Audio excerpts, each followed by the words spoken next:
Assalamualaikum warahmatullahi wabarakatuh. Saya Muhammad Adlin akan memberitakan mengenai ringkasan matan Al-Barahim. Baik, yang pertamanya mengenai Bidata Mengarang. Nama beliau ialah Al-Imam Abu Abdillah Muhammad bin Yusuf bin Umar bin Shu'aib Al-Sanusi Al-Tilmisani Al-Hasani Al-Maliki. Imam As-Sanusi dilahirkan di Tilmisan pada tahun 832 Hijrah dan beliau meninggal dunia pada tahun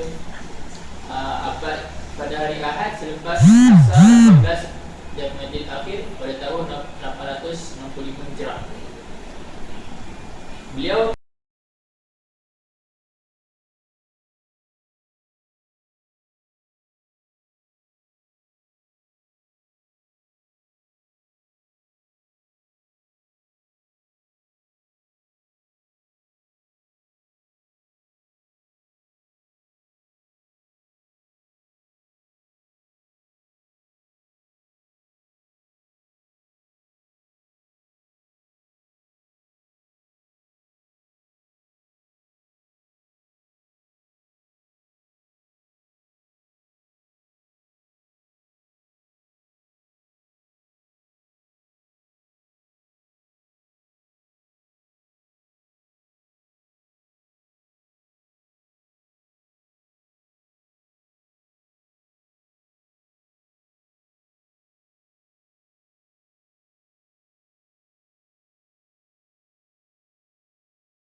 jadi ini adalah sifat 20 mengenai sifat wajib bagi Allah. Baik, seterusnya ialah sifat mustahil bagi Allah, yakni sifat yang berlawan mengenai sifat wajib.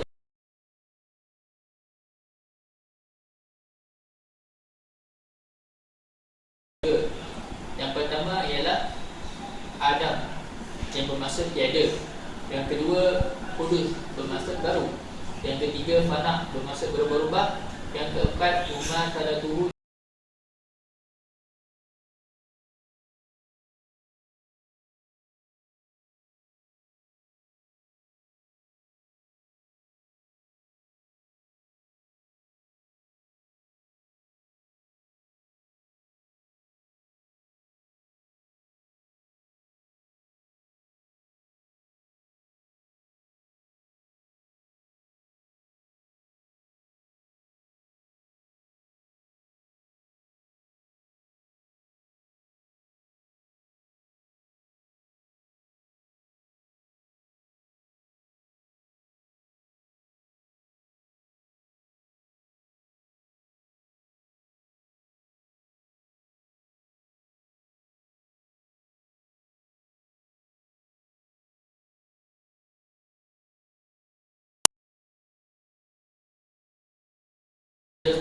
kaunuhu mayyitan, keadaan yang mati. Seterusnya kaunuhu a'ma, yang maha buta. Dan yang lain kaunuhu abkar, yang maha bisu. Maka inilah sifat 20 yang mustahil bagi Allah, yang melawan kepada sifat wajib bagi Allah. Dan yang terakhir ialah perkara yang ketiga, iaitu dua kalimah syahadah. Kewajipan mukallaf wajib kepada setiap orang yang sudah balik mengucap sebuah kalimah minimal satu kali dalam seumur hidup dan meyakini wajib dalam mengucapkannya. Nabi Muhammad SAW menyatakan bahawa hal ini hal yang paling utama yang diucapkan juga oleh para Rasulullah SAW adalah la ilaha illallah. Yang kedua, hendaknya memperbanyakkan membaca dua kalimah syahadah ini. Yang ketiga, berilah talqin orang-orang yang meninggal dengan la ilaha illallah, kerana hal itu akan meleburkan dosa-dosa. Syekh Yusuf mengingat akan memperbanyak membacanya, bukan hanya membaca dengan lidah sementara hatinya lupa. Dimasukkannya adalah mengucap dengan lidah diiringi dengan adanya hati yang memahami maknanya. Maka dengan ini lengkap ringkasan dalam matan kitab Ummu Abdul Hafid. Wabillahi taufiq wal hidayah. Wassalamualaikum warahmatullahi wabarakatuh. Sekian, terima kasih. Bismillahirrahmanirrahim. Alhamdulillahirabbil alamin wassalatu wassalamu ala Rasulillah wa ala alihi wa sahbihi ajmain. Alhamdulillah, saya Al-Wazir bin Ayyub akan memberikan banyak berkaitan tentang kitab Bidayatul Hidayah yang dikarang oleh Imam Hujjatul Islam kita, yaitu Al-Ghazali rahimahullah ta'ala. Semoga Allah memberi rahmat dan limpahnya kepadanya. Sedikit gambaran biografi pengarang kitab, yaitu Imam Al-Ghazali rahimahullah ta'ala. Nama lengkapnya adalah Abu Hamid Muhammad bin Taus At-Tusi Asy-Syafi'i Al-Ghazali. Secara singkat dipanggil Al-Ghazali atau Abu Hamid Al-Ghazali. Dan beliau mendapat gelaran Imam Besar Abu Hamid Al-Ghazali Hujjatul Islam. Namanya terkadang diucap dengan Ghazali, disebut dengan 2 Z, artinya tukang pintal benang, disebabkan dengan pekerjaan ayahnya adalah seorang tukang pintal benang. Sedang yang lazim ialah Ghazali, disebut dengan 1 Z, diambil dari perkataan Ghazalah, nama kampung kelahirannya. Beliau dilahirkan di Tus, Khorasan, Iran pada tahun 484 Hijrah bersamaan dengan 1091 Masehi. Beliau diutus oleh Al-Wazir Nizamul Mulk untuk menjadi guru besar di madrasah Nizamiyah yang sangat terkenal di Baghdad. Bermula dari situ beliau menjadi salah seorang yang sangat terkenal. Dan selama 4 tahun beliau memberi kuliah kepada lebih dari 300 mahasiswa. Kebanyakan hasil karya Imam Al-Ghazali berbentuk falsafah.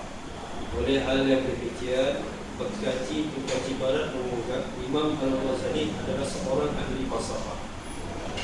Antara hasil-hasil karya beliau adalah Ihya Ulumuddin, Mizanul Amali, Minhajul Abidin, Ayyuhal Walad, Al-Munqiz Minat Dhalal, Tahaffud Al-Falasifah, Jawahirul Quran, Asma'ullah Al-Husna, dan Kimia As-Sa'adah. Gambaran kitab Bidayatul Hidayah. Bidayatul Hidayah merupakan salah satu kitab yang digarap oleh Imam Al-Ghazali rahimahullah ta'ala, yang banyak diberikan berkat Allah Subhanahu wa ta'ala. Dan kitab ini mempunyai karakteristik tersendiri. yang merupakan kitab pengantar ilmu tasawuf yang berbentuk bimbingan permulaan sebagai jembatan mentaati hubungan antara manusia dengan Allah Subhanahu wa Ta'ala dengan segala apa yang diperintahkannya dan apa yang dilarang. Apabila kita mempelajari kitab ini, kita dapat merasakan bahawa Imam Al-Ghazali rahimahullah ta'ala telah bercakap kepada muridnya ataupun kepada sesiapa yang membaca kitabnya dengan hati, dengan belas kasihan, dari hati melalui seorang murabbi yang alim, dan banyak pengalaman di bidang penyucian jiwa. Latar belakang ditulisnya kitab ini adalah berasal daripada sebuah hadis Nabi SAW yang mafhumnya, barang siapa yang bertambah ilmunya tetapi tidak bertambah hidayahnya, maka ia sebenarnya tidak mendapat apa-apa dari Allah kecuali kejauhan. Dalam tafsir hadis ini, Al-Ghazali menjelaskan bahawa hidayah adalah buah ilmu. Orang yang berilmu tidak tekun menuntut ilmu pengetahuan dengan harap boleh menggapai hidayah Allah. Namun demikian, Al-Ghazali rahimahullah ta'ala menyatakan bahawa hidayah adalah bidayah, yakni permulaan, dan tidak hidayah, yakni perakhiran, serta ada aspek zahir dan batin. Seseorang tidak akan mencapai nihayatul hidayah, yakni kemuncak hidayah tersebut, kecuali telah mengetahui hikmah pada permulaannya. Mustahil seseorang akan mendapat aspek batin hidayah sebelum merasakan aspek lahirnya.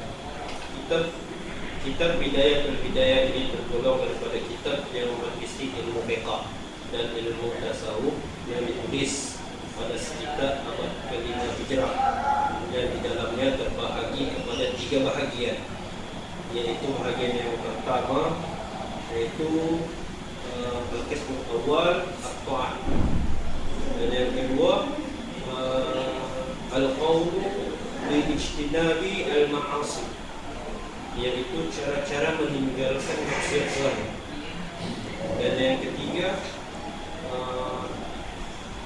asyuhbah wa al-mu'asyarah ma'al khaliq subhanahu wa ta'ala wa ma'al khuluq, iaitu adab-adab pergaulan dan bersahabatan dengan al-khaliq dan dengan makhluk. Akhir sekali, kitab karangan Imam Al-Ghazali ini mengajar kita tentang pengertian ilmu tasawuf yang sebenar dan cara mengaplikasikannya dalam kehidupan kita. Kitab ini sebagai kitab asas tasawuf yang harus dihadami oleh ahli tasawuf yang cita-citanya mencapai Allah Ta'ala. Sekian, terima kasih. Assalamualaikum warahmatullahi wabarakatuh. Bismillahirrahmanirrahim. Nama saya Lukman Hakim bin Ahmad Zaidi dengan nombor metrik 14PI0339. Bahagian saya pada kali ini dan yang terakhirnya iaitu bab kesimpulan. Di sini saya akan simpulkan kitab pertama, iaitu kitab Bidayatul Hidayah yang dikarang oleh Imam kita, Imam Al-Ghazali. Imam Al-Ghazali adalah Hujatul Islam abad yang kelima. Di sini dia telah mengarang kitab yang dinamakan Bidayatul Hidayah. Kitab tasawuf ini merupakan kitab yang berbentuk bimbingan permulaan sebagai jabatan mentaati hubungan antara manusia dengan Allah, dan dia juga membahas segala hubungan manusia dengan Allah dengan wasilah hubungan antara manusia dan sesama manusia. Dan seterusnya, kitab ini menjadi rujukan umat Islam untuk menggunakan tasawuf itu dalam aplikasi dalam kehidupan seharian manusia. Dan seterusnya, kitab ini menjadi rujukan untuk ahli-ahli sufi di seluruh dunia. Dan saya berharap kita ini menjadi rujukan untuk dan sebagai pelajar saya amat berharap semua orang menjadi salah satu rujukan utama dalam mendalami ilmu tasawuf. Dan seterusnya kita akan menyimpulkan kitab Ummul Barahin. Kitab Ummul Barahin merupakan kitab Ahli Sunnah wal Jamaah yang dikarang oleh Imam As-Sanusi. Imam As-Sanusi adalah Imam Ahli Sunnah wal Jamaah yang agung yang mendukung aliran Asy'ariyah pada abad yang ke-9. Kitab ini dikarang oleh Imam As-Sanusi dengan nama Aqidah Al-Kubra. Di sini Imam As-Sanusi membuat kitab ini untuk memenuhi tuntutan semasa masyarakat Islam yang amat memerlukan satu karya akidah bagi menangkis pengaruh ilmu falsafah dalam perbahasan ilmu akidah. Di sini pada zaman masyarakat itu tidak faham apa itu falsafah dan akidah. Di sini Imam Sanusi telah membuat satu kitab yang padu untuk melawan ilmu falsafah dan akidah. Maksud saya melawan ilmu falsafah yang campur aduk. Kitab ini dia karang oleh Imam Sanusi dengan kecil, ringkas dan padat. Namun isinya mencakupi sebahagian akidah Islam iaitu ilahiyat dan nubuwah. Selain itu, kitab ini bertujuan untuk memandu pembaca menggunakan akal bagi memahami maksud fikir, sifat wajib dan mustahil bagi Allah. Dan akhir sekali, saya berharap kitab ini menjadi senjata umat Islam bagi menangkis serangan-serangan orientalis yang selalu mencampur adukkan akidah dan falsafah. Dan saya berharap sangat kitab ini menjadi rujukan yang utama bagi ahli sunnah wal jamaah pada zaman kini dan pada zaman akan datang. Wallahu a'lam. Sekian, terima kasih.